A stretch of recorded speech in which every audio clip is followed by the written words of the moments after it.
জুলাই সনদ প্রতিপালনে অঙ্গীকারাবদ্ধ বিএনপি। শুধু গণভোটে নয়, সংবিধান সংশোধন হবে সংসদে।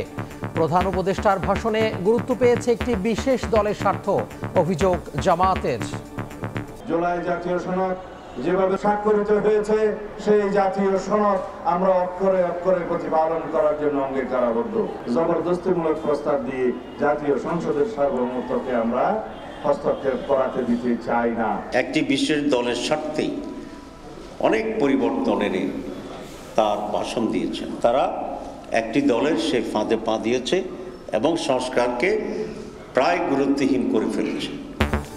দলগুলোর মুখোমুখি অবস্থানে নিরপেক্ষ সিদ্ধান্ত নিয়েছে সরকার। মত বিশ্লেষকদের সুষ্ঠু নির্বাচনের স্বার্থে ছাড় দেওয়ার পরামর্শ। পরস্পর বিরোধী অবস্থানকে বিবেচনায় নিয়ে সরকার খুবই একটা নিরপেক্ষ অবস্থান থেকে এটা জারি করতে পেরেছেন। রাজনৈতিক দলগুলো যে যার জায়গা থেকে যদি একটু ছাড় দেয় তাহলে সম্ভব।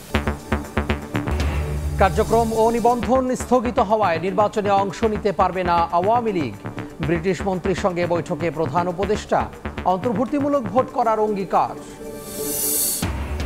মিরপুরে বাসে আগুন দিয়ে পালানোর সময় জনতার ধাওয়া, তুরাগে ডুবে কলেজ ছাত্রের মৃত্যু।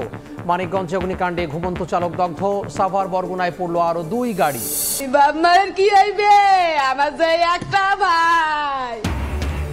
পাওনা টাকা নিয়ে দ্বন্দ্বে বন্ধুর হাতে বন্ধু খুন। রাজধানীতে ড্রামে লাশ পাওয়ার ঘটনায় মামলা। চট্টগ্রামে শ্রমিক দল নেতাকে গুলি করে হত্যা। নগরীতে আরেক যুবককে খুন।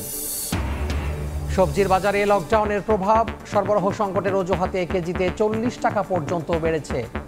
চড়া ইলিশের দরও কমতে শুরু করেছে পেঁয়াজের ঝাঁজ।